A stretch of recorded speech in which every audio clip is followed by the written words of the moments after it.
Okay. Hi, everybody. Have you ever wondered what our language classrooms would look like in the future? Well, our next guest is going to talk about just that. He runs the world's most popular language learning blog with 1 million monthly visitors, and it's called Fluent in 3 months. He has also published an international best-selling book of the same title, as well as multiple language hacking courses with Teach Yourself. He graduated university in Dublin with a degree in electronic engineering and immediately embarked on a 13-year-long journey across the world. Even though he only spoke English at the start of his travels, he has made a business around his rapid language learning adventures, even earning the title of National Geographic's Traveler of the Year. Please give a warm round of applause for Benny Lewis. Thank you very much. So today I want to share one of my passions over the last year or two with you guys, and to give you a bit of food for thought at the many possibilities we have ahead of us for how learning is going to adapt to technology and improve over the coming years. So just in case you don't know me, I've got my blog, I speak, I've written the books, I've been a translator, I consult sometimes, but ultimately some of the stuff I'm going to be talking about today is based on a few lessons I'm taking a little bit from my cultural experiences of traveling and working in many different countries, including tourist industry, but just like interacting with different cultures. And I've been a teacher, of course, so I understand the issues people face, not just as a learner, but also as a teacher. And on a more personal note, I did very poorly in languages in school, and one of the reasons is because I just wasn't engaged enough. I didn't find it took my attention. And the problem is there are a lot of people who might be like myself, who have the potential to become a language learner, like I did later in life, but they're in a system that doesn't really work for the way their brain works. So in my case, I have ADHD. This means I find it very difficult to focus on things for long periods of time, and I get distracted very easily. So when I was taking German in school, I would try to pay attention, and then it would just not keep my interest. And I was convinced this meant that I'm simply not a good language learner, because that's the only way you can learn a language, is to sit in a classroom with 29 other people and to keep quiet while your teacher talks to you and writes on a blackboard and tells you to open a book. And the thing is, that's not stimulating for somebody like me.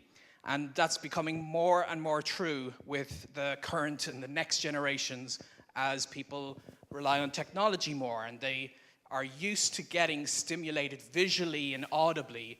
And you can either decide that this means that damn kids nowadays, they got no attention, they're such horrible learners. Back in my day, we did it better.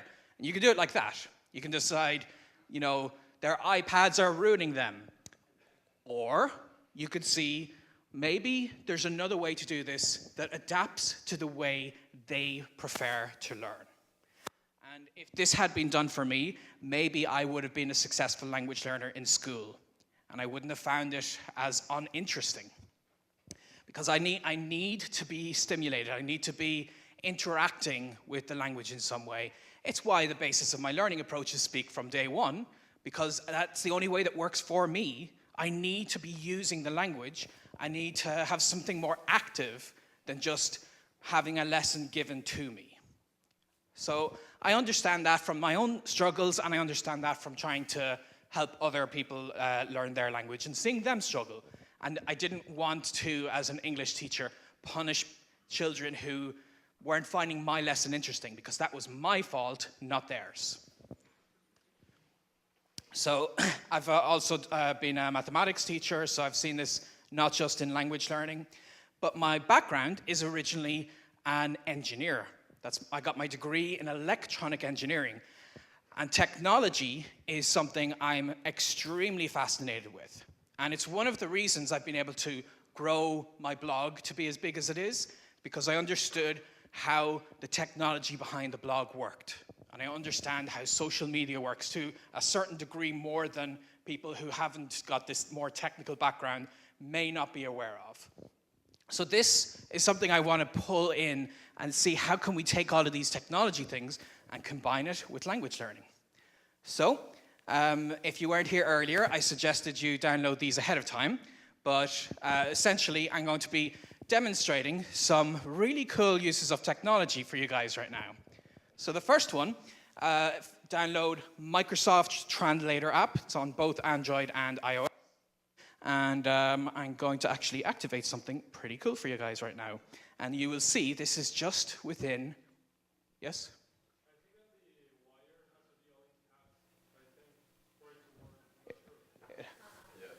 Has to be what? Has to be all in caps. Oh, okay, thank you.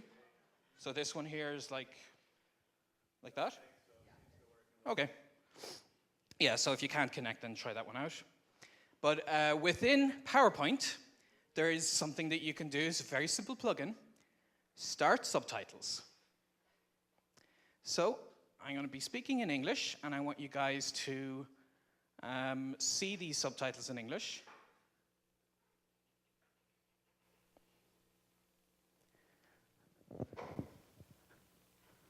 And now, as I speak, you should start seeing the words on screen. It's not perfect. It actually works a little bit better when I'm talking to the microphone on the laptop, and it removes the echo from around the room. And this is something that I saw at a conference that Microsoft was at when they're trying to show how they're expanding their accessibility. And this is great because if you have hearing issues, or if you find my accent difficult to understand, then you can actually just look at the screen and follow along with what I'm saying.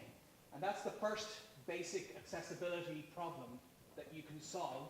And this is something that all of you can do during any presentation. It's just a plugin you can add to PowerPoint. So, there's a little bit more than that though. And that's the fun and kind of the reason that you'll see the, I got you to download that app. So let's say, not just hearing difficulty, but let's say we have an international audience, like we currently do. What if you have trouble understanding English? Or what if you're at a conference that mixes up, some talks are in English and some are in French, for example? What would you do in that situation? Well, I'm going to show you. And this. Benny, talk into the mic when you don't have to play. We need to record it. Oh, okay, sorry. All right. I'll talk into the mic while I'm setting this up. Okay, so later on today, there's going to be another one or two talks in French. And I'm lucky, I understand French, so I could attend. But if you don't understand French, then you could still attend if they just activate this little thing here. And I'm going to test it out. And when you see 5 letters, a 5-letter code, I want you to enter that into your Microsoft Translate app. And we're going to have English up on the screen here, but maybe pick another language. Maybe you want to see the translation in German or in Italian. And it uses Microsoft's Bing Translate tool. And it's automatic, so it's not perfect. But the whole reason I'm talking about this is to use these tools to help us with our future classrooms. Okay? So let's try this out.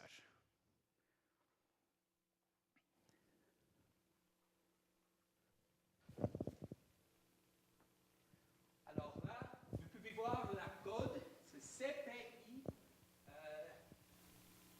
Oh, Y en français. X. Et plus ou moins, ça traduit tout ce que j'ai dit là. Et si vous avez l'application sur vos téléphones, vous pouvez aussi la traduire en autre langue. Plus ou moins, ça marche. Hein?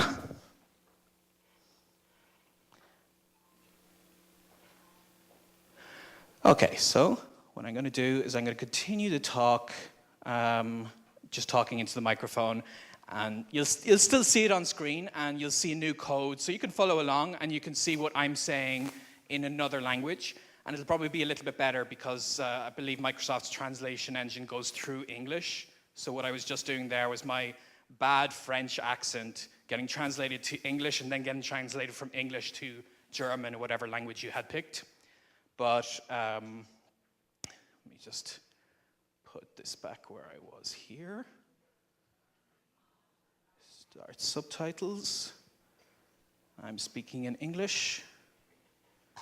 And we are good to go.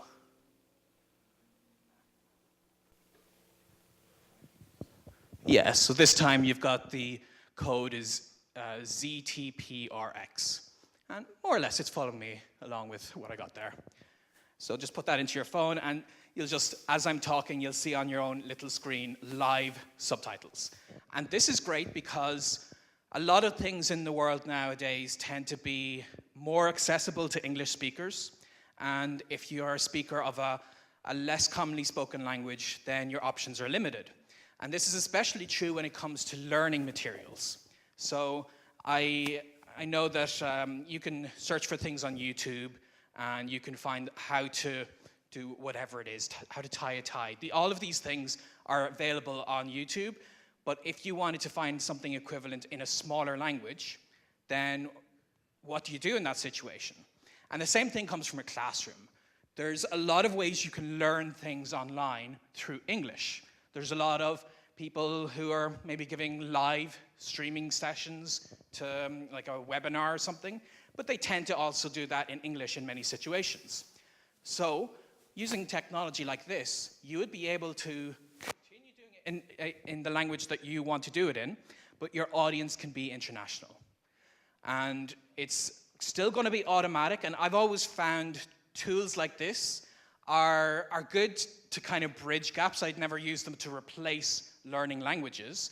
And in my own case, if I was learning the language that somebody was speaking, if they had subtitles in the same language like I've got right now, then it would help me to understand and make the association between the sounds and the words. And this is something that helped me when I was learning Spanish. I watched Spanish TV with Spanish subtitles. So that's another good use in language learning. And you can imagine this could help you go to a language classroom where your teacher is going to teach exclusively in that language. And this opens up a lot of doors, because one other reason I didn't really learn German in school is because I was taught German through English. So it kind of removed its usefulness as an actual language to me. But if my teacher had been speaking German, that's a bit too far down another road, because I wouldn't have understood anything, and especially in the environment of the classroom, I may not have invested myself enough to advance. But if we were using some kind of technology where I could see what they were saying, at least in the written German, so I could make that kind of association, and if I was a really basic beginner learner, seeing an English translation just as I eased myself in, it would take a little bit of the edge off. So this is a tool I see as being very, very useful in language learning.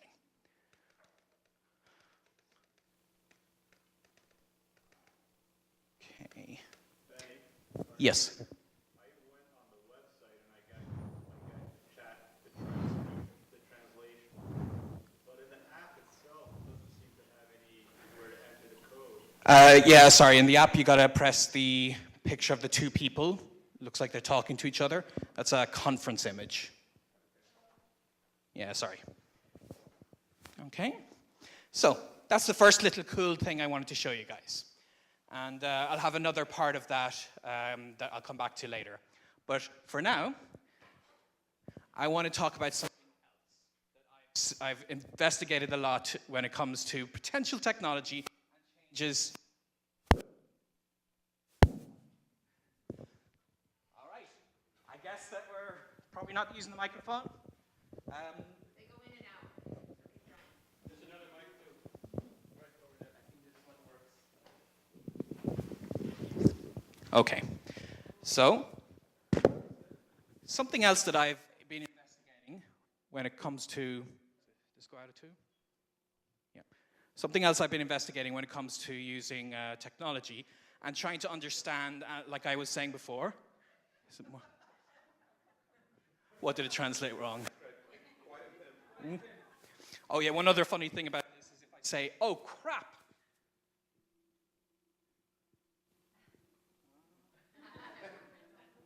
Oh crap.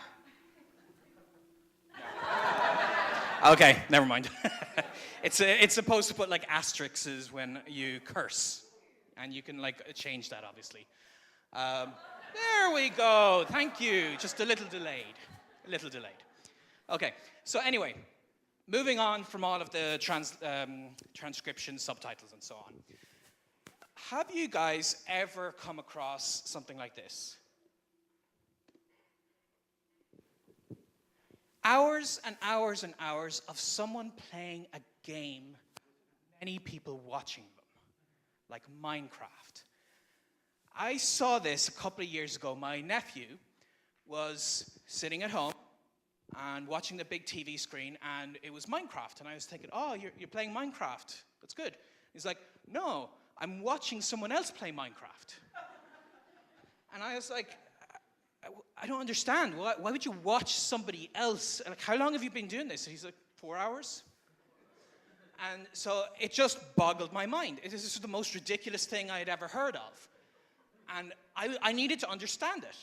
And there's a problem. When you have this concept that something is ridiculous, you already come in with negative biases. Like, why are these people so crazy? You know? But that didn't really work for me. When I tried to ask him, why would you watch this? Like, everything he said back to me, I was responding with some critical way of thinking of it, of why he shouldn't be doing that. But ultimately, this is actually a very big industry. This is something that millions and millions of people watch every day, and it's becoming a source of money for people who can actually earn while they stream themselves playing games. And so I wanted to learn a bit more about that. I wanted to understand why, so I could, of course, pull it back into language learning. So I went undercover. If you can't beat him, join him. I went to a gaming conference, PAX East, and I talked to a lot of people there, and I tried to learn from them. I tried to see and try to understand, why on earth would you spend 4 hours watching somebody else play a game? That's just not logical. I liked playing video games when I grew up, but I could not imagine myself like putting in a VHS tape and like sitting back and watching someone else play Sonic the Hedgehog, you know? It's just not logical to me. But at this event, I talked to a lot of people. I watched some of their streams to see what's going on here. And ultimately, I changed my perspective on it because part of what I do is social media and the blog and all of this. And if I want my business to survive, I have to adapt to how the world changes. I can't decide, these young uns nowadays with their Minecraft. No. Me and my blog of 2009, that's the way things should be and always will be forever. That's not going to help me because with time, gradually I'm going to lose people who would just read the blog, and my business would just kind of evaporate. So I need to stay on top of trends. So with these guys, I tried to see what's the big deal. And I learned a few things about it that I've been able to bring back into teaching languages. So one thing is that you can use a green screen. So look at this quick little video here. Hey everyone, my name is Benny Lewis and I'm an ally of the Rebellion and an expert in language learning. Now, Rebel One has approached me to assign your next mission. Now, as you know, a crucial element of building a strong, durable rebellion is being able to communicate with our internet. Okay, so that was me in my little apartment in New York with a $20 green screen behind me. So the same thing that they use to give you the weather report, you can actually get that on Amazon for $20, and you can use free software to put anything behind you. And the reason I bring this up is this goes back to the issue of visual stimulation. And If you imagine me giving you a language lesson, and I'm doing it with a boring blackboard behind me, versus I'm on Mars being attacked by like dinosaurs with lasers, you know, one of them is going to kind of get your attention visually more than the other. Now, the second is obviously not going to be a very effective language learning tool, but just to give you that kind of idea, you're stimulating people visually. And that's one of the things that these streamers do, is they actually have a green screen and they have their head within the game. So the difference between me imagining I put a VHS tape in of me playing in 1990 and watching that is I'm just watching the game. But what these streamers are doing is you're actually seeing the person playing the game. And the reason people will spend hours and hours watching them is because of the personality of that person. They're being funny. They're being ridiculous. They have like comical ways of reacting to things. And that's how their attention is kept for all these hours. Because you're effectively watching like a stand-up comedian who just happens to be playing a game. So green screen technology is another little trick that I got from these people. So I decided to implement it myself. And there's me with my green screen. You can see this is using multiple layers. I had one layer in front of me. Then I had me with my giant glove, and I had a layer behind me. And this starts to get where things can be more complex. You have multiple layers of information that can make your stream more interesting. And to show you this in action, of course, here is me streaming Sonic the Hedgehog.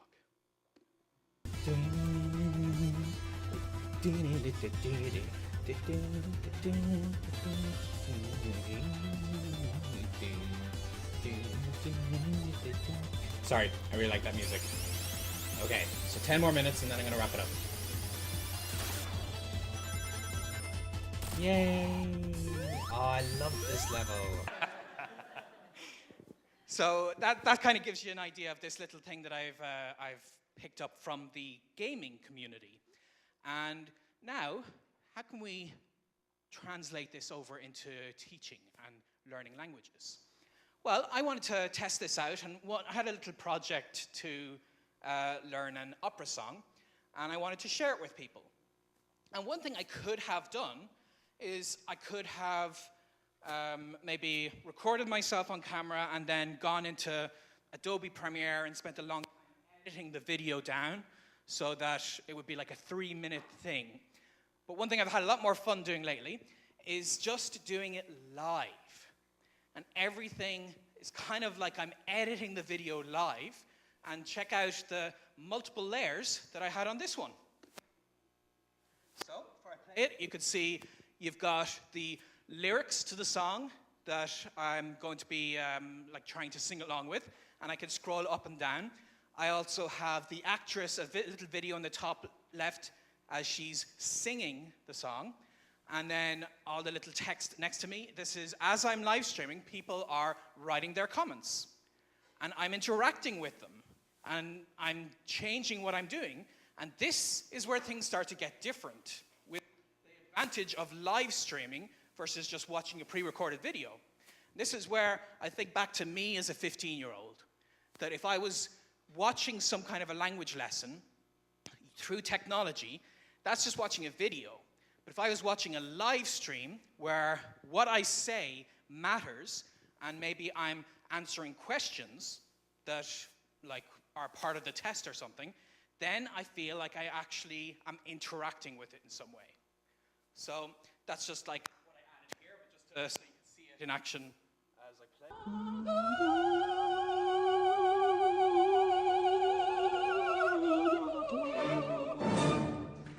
Okay.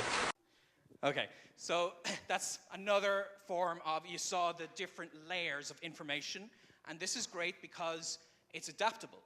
So when you think of a classroom with 30 children in it, the problem is, when you do that traditionally, there's only one layer that everyone gets. And in my case, when I was in school, that layer, that single teacher with the blackboard, was just not effective for me. And I was one of the slower ones in the class. So if he had adjusted to my speed, then the faster ones in the class, they would have been left behind. But obviously the teacher can't like multiply and duplicate himself 30 times, but with technology, he kind of can. Because if you imagine a world where the students are at home, they don't necessarily need to go to school, but they're at home, and there's some way of checking in so that they are definitely, people know their parents know they're using the app, as it were. Well, maybe one single teacher could teach a class of 30 or even more, but then there would be different versions within that. Like maybe slow learners would have the translation in English, and maybe the fast learners would have just the subtitles in German. Maybe there'd be more things to, like, if you don't find it as interesting, there might be visual stimulation and maybe cartoon things depicting the actions. And then if you're someone who's just very studious and you want just the pure information, it can be simplified. So this is the kind of thing that has potential to work with different people, even with the one teacher. And all of the stuff you saw in that video, this is things that I could control. I had a little like set of buttons in front of me, and I could press one button and it would go off. Like the lyrics would go off. I'd press another button, it would make the image of me on screen go bigger. I actually had a second webcam that I'd use for reactions. So if I wanted to be funny, I would just turn to the other camera, press one button, and I'd be like, oh my God, and then go right back to the main camera. And that's something that you can do live, and I didn't need a team of people, because it's just something I program ahead of time. Okay? And just like very quickly, one final thing you can do when it comes to video is a little bit of augmented reality. This is something that you would have live on top of you, extra information. And there are many very deep and wonderful reasons you could use this for teaching. And I took, obviously, a very silly and not particularly deep approach myself. If I go back. Show you a few seconds of this. This is just using my smartphone. I put on a layer. Hello and welcome to Pronounce That Place. And this is just like you see on Instagram, that you would have the potential to like turn yourself into a bunny rabbit or whatever that you see people do. Thank you. We have an international round of contestants today, and they're going to try and tell us simply the name of the state capital of Idaho. It's spelled B-O-I-S-E. Let's start with our Spaniard. I think is Boise, no? Ooh, I'm afraid not. Let's see if our French couple can get this one. What do you think? Ça vient de Boise, non? My wife, she said the origin of the word is of course the French for wooded, so it certainly must be either boisé or simply boise. Tarnation, fella. You two know your etymology.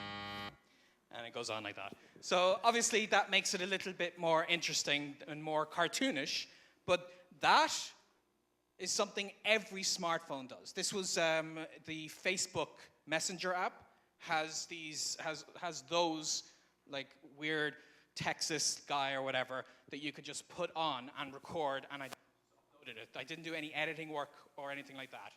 And of course, makes it more funny. And I got to explain this weird, ultimately it's Boise, in case you're wondering, pronunciation of that town. And I was able to make a video explaining that concept in a fun way. Again, using technology and AR. But then, going back to what I was saying before about the interactivity of it, the fact that people can actually live write comments, there are other ways they can influence what's on screen. And have you guys ever heard of a game called Fortnite? Anyone heard of that? So look at this. This is me demonstrating something in that. This is Battle Royale. I had made it down to just me and one other person, and he killed me. So close. Almost got there. But, yeah, he danced to his victory. But you'll see something now.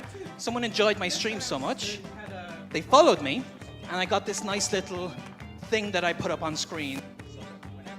someone follows along with what I'm doing, they get their own animation, their own name up there on the screen. And that extra layer actually is something that I see the Twitch community do a lot, is they get people to contribute to the stream. And maybe, like, it's one way they make money from it. And something I tested out myself on YouTube, they have a thing called Super Chat. Whenever I do a live stream on YouTube, I get so many questions, I try to get through as many as I can, but I can earn a little bit of money. Someone can, for $5, have their question be a Super Chat question. And then it gets put up on screen above everything else. And because they paid me $5, I'm like, oh, I'm going to prioritize this. And obviously, there are ways, like that's like a way of monetizing, doing stuff online. But you could incentivize students to do this. If a student works hard enough, they get a certain amount of credits that let them change something about the stream as it's happening. Okay, so to give you a kind of interactive demo, the other app that I told you guys to check out was Air Console. So let's get that one out. And I'm going to open. It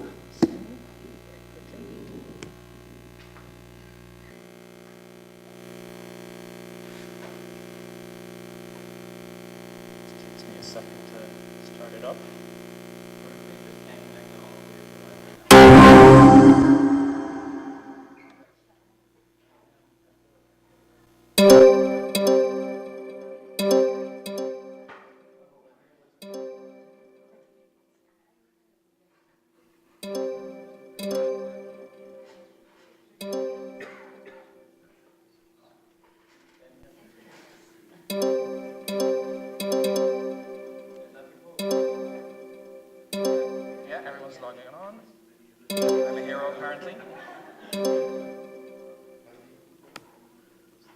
Okay. So when you're in Air Console, it'll say, give a code, and that code is in the top right, 2322006. Okay.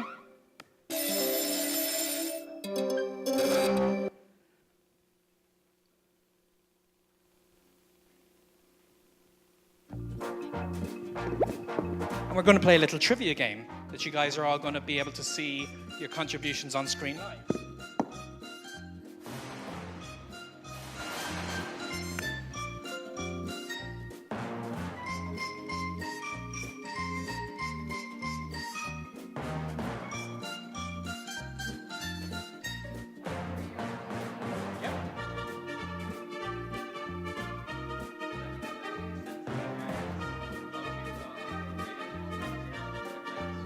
I'm going to take questions at the end.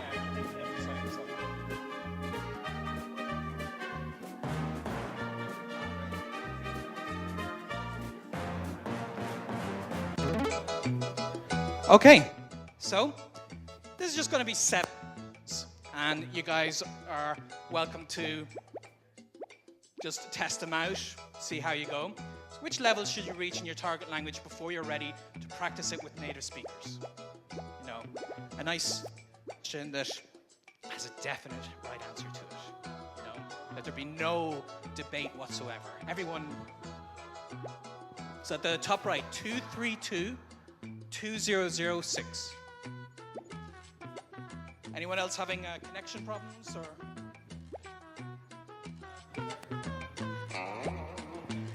Yeah, I presume it's because we're all using the same Wi-Fi. If some of you have access to your data, then maybe use that instead.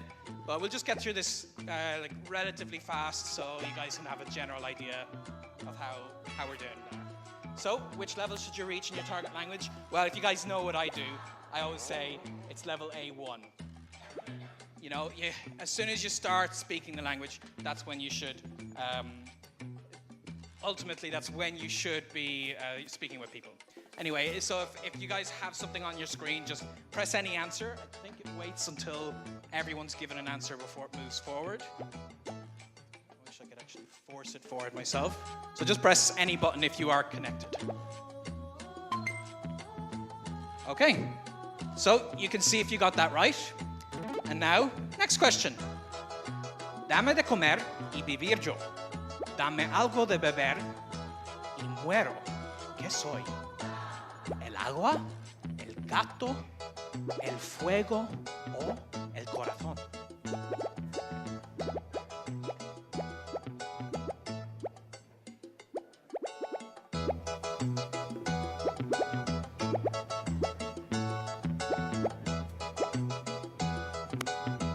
Nice, we have 28 people playing. Look at that. Just like I said, a 30-student classroom. You keep them pretty active with this. The answer was fire. Give me food and I live. Give me something to drink and I die. What am I? Fire. All right. ¿Cómo se llama? Signo de pregunta. ¿Tu nombre? Benny o Antonio Banderas?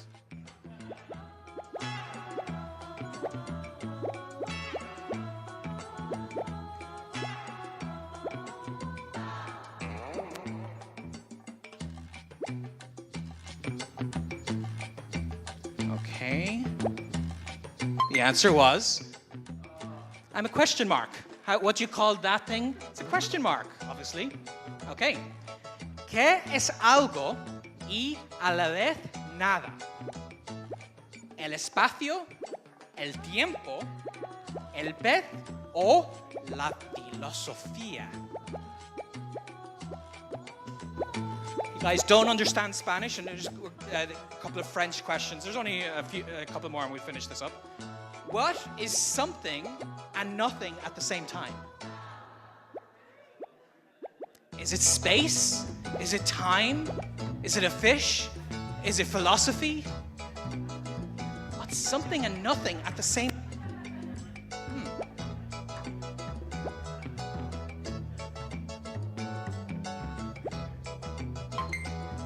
Because nada in Spanish is also a verb to swim. Okay? A nice easy one for you in French. Which of the following French words does not translate to English as a car?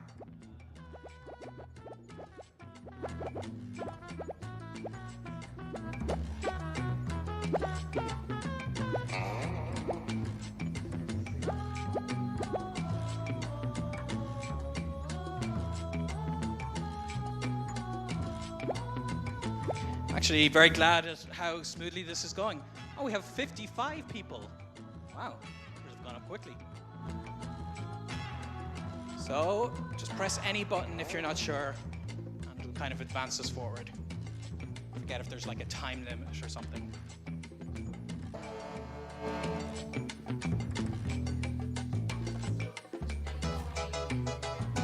Yep. The app is free, but to be able to have this many people playing, I had to subscribe to it, and it calls you a hero if you've subscribed. But if there's like 3 or 4 people, then it's free. Okay.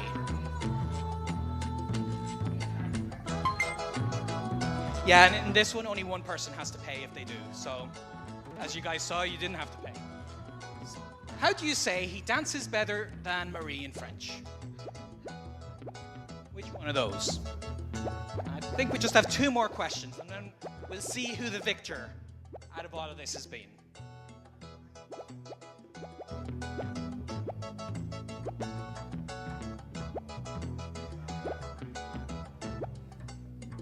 Yeah, the soundtrack's just built into it. Cheesy game show music. One thing I've done myself is I've live streamed the Jackbox Party Pack, Danse Mieux. And it's kind of like this, or if you guys ever heard of the You Don't Know Jack games from like the 90s. And I do this online. Which constructed language from a fictional universe have I made a video in? Is it Dothraki, Navi, Klingon, or Kenya or Quenya? I don't know which one of that is. Oh, damn, I've just given it away that it's not D.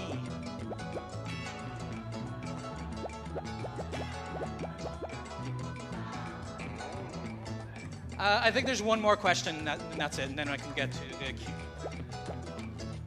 Pardon? Oh, yeah, I made all of these. So this isn't a generic thing online. This morning, before was getting the presentation ready, I just made up all these questions. These are all my questions. So you could totally do this with a class, and it's this air console. I think it's $20 per year to be a hero. So, you know. All right, Klingon from Star Trek. Oh, who was it? Cristobal! Congratulations! Okay, thank you for that. So, we probably just got 5 or 10 minutes for questions, but I do want to do the questions to be something very interesting too. So let me turn that music thing off. Where is it at? Okay.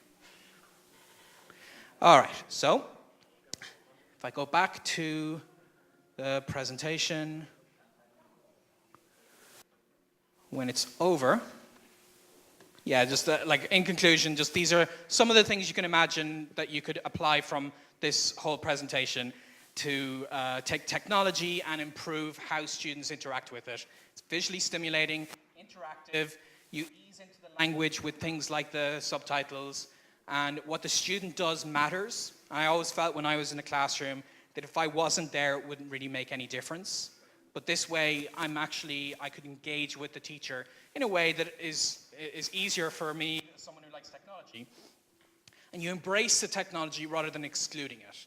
And I think if you go into a classroom and you say, everyone put away your phones, that's kind of a negative association. But if you're like, use your phones, this is something that a lot of people will go behind, and they might find the class a little bit more interesting as a result. And it just, you change with the times. Okay, so we're going to go on to questions, but one thing I'm going to do is, I think I can change, yeah, unmute audience. Okay, so go back into your Microsoft Translator, and this time you're going to see something very interesting. And I want you to ask me a question in a language you are confident in that isn't English. And this is not to test my ability, this is actually to test Microsoft's ability to understand you. So the code you could see just about is ZTPRX.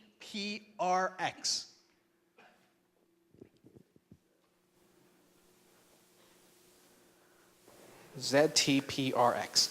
So again, if you were presenting to an audience and like the speaker wanted to make sure they were just speaking in French, for instance, the audience could answer in whatever language they want. And so I'm going to take questions, but you're going to speak those questions into your phone. You're going to hold the button down, and you're just going to say it into your phone. So who wants to go first? Anyone want to try? Who's feeling adventurous? Come on. Okay.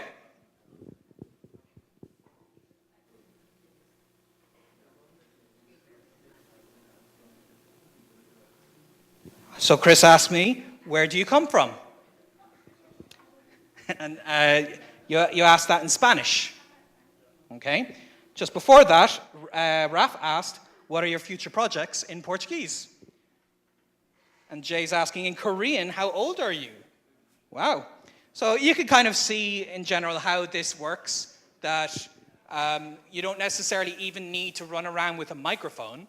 People could just talk to their phones, which kind of simplifies the logistics of something like a conference, but also it means you're not excluding people per language. Because if you go to one of the French presentations today and they activated this, you could understand what they're saying in French by just looking at your phone and seeing the subtitles translated to English. You could also ask your question in English, but then the French person would see it back to them in French. Okay? So, wow. You guys are asking a lot of varied questions here.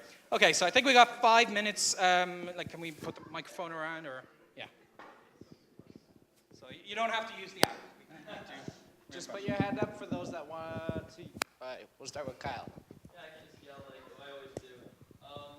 So awesome stuff. I love it. And I'm so glad my computer actually was able to run on that. That's absurd. Doesn't even have a USB port. So how far do you think machine translations can go? Because people are always like, will AI reduce humans? And I don't think so until it outsmarts us and either kills us all or does The singularity. Singularity. Yeah. I think by then, whatever. But until then, a machine won't take over human language learners or methods. What's your take on that? When it comes to AI, I think like people worry that translators might be out of a job. I don't think so. I think ultimately when AI reaches the point where it can emulate a human, like in the singularity as they call it, then all jobs are going to be at risk. Teachers, bus drivers, everything will be at risk. So not just translation, and I think that's kind of just more a general human problems question. But I think with translation, like the stuff that you see these things translating automatically, it's useful enough, but it's still never going to replace the actual use of the language in real social situations, at least not in the short term, for sure. But yeah, it's a very deep philosophical question, I guess. Yeah. Anyone else?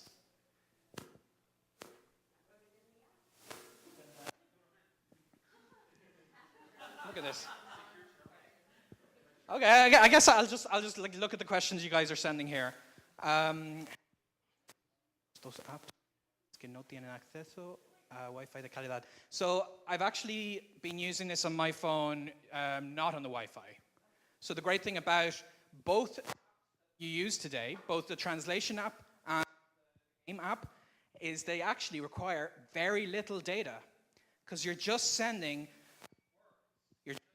When you're asking a question, then you have to take the audio, and that is upload. But if you're just trying to see the translation of what I'm saying, or if you're answering a question in our quiz, the amount of bytes you're sending is so small that as long as you have like 3G, you're good to go. Got a question over here?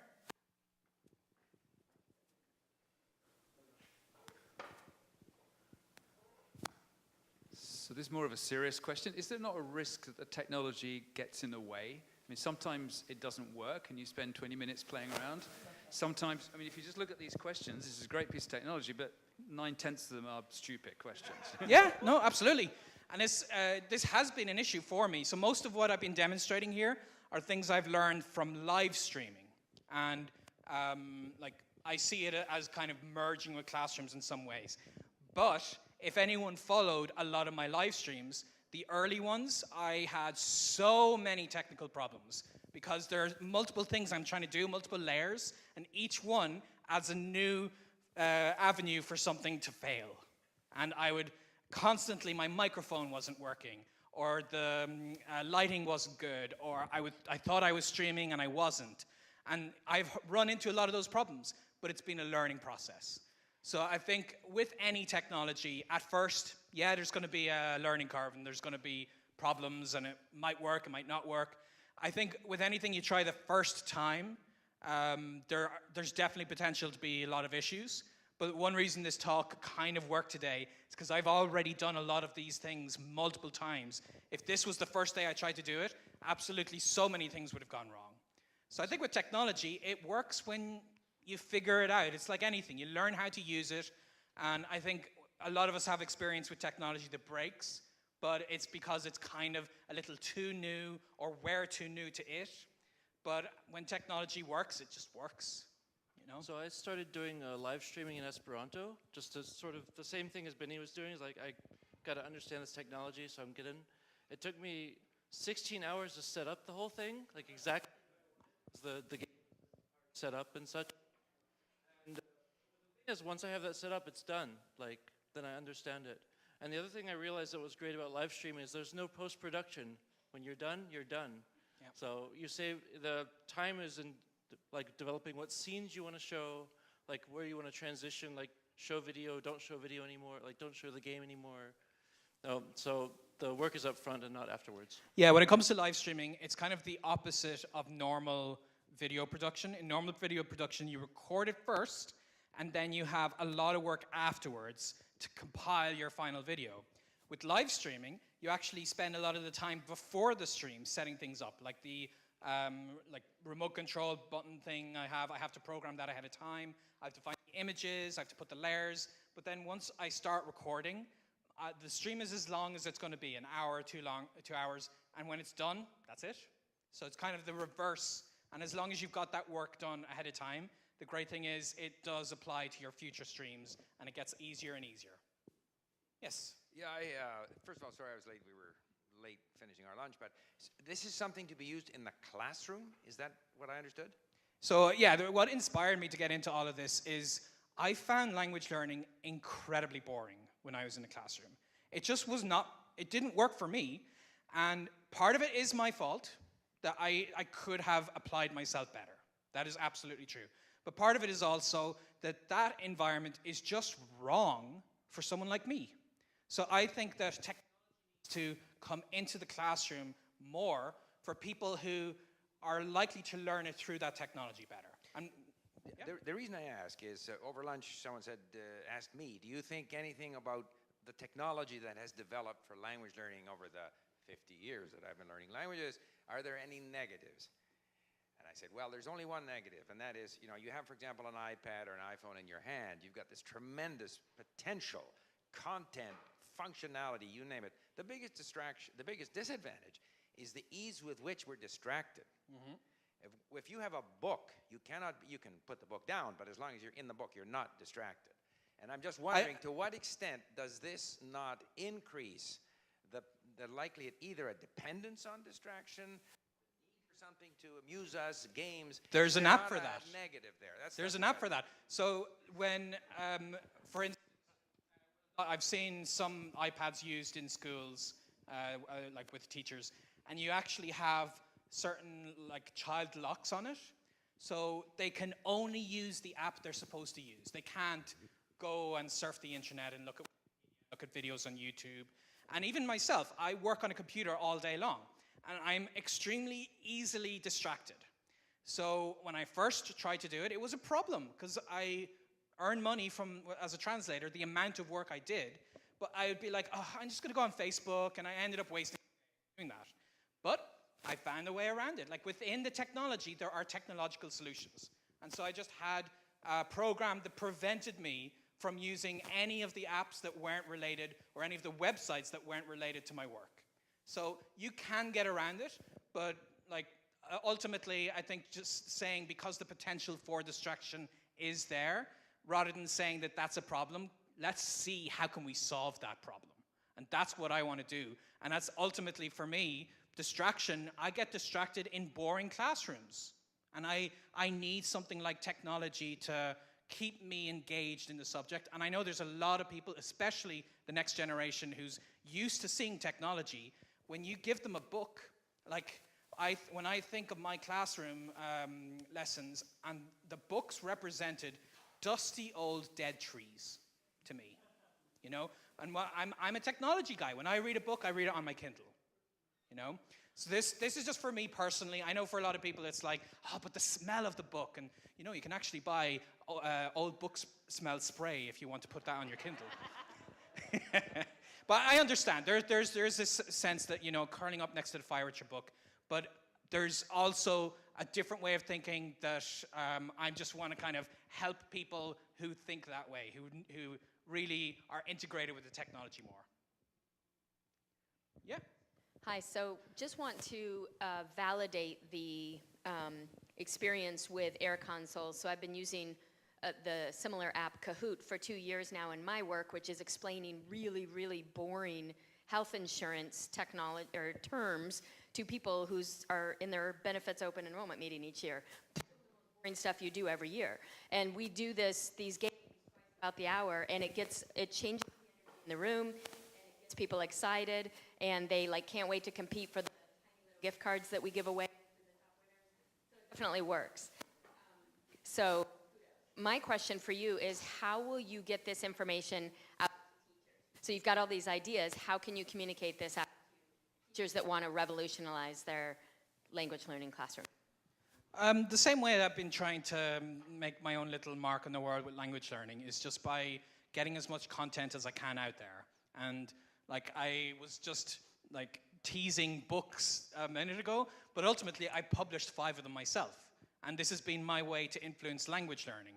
But I try to do these live streams, and if someone's like, how do you do that? I'm not going to keep the secrets to myself. And I'm hoping that as my stuff grows and as people keep finding me online, that they'll see how I'm doing how I would be teaching or how I'd be talking about language learning and apply that themselves. And whenever I'm at conferences, I go to a lot of conferences with a lot of bloggers in general, or from many different subjects and specialties, and I talk about this stuff with them, and I've given some of them tips for it.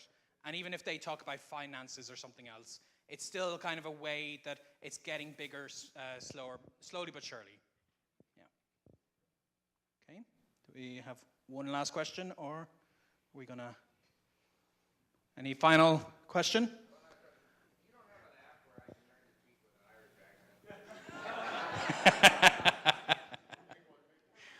Not yet, but you would be surprised. I wouldn't. I imagine they'll come out with that eventually. You know.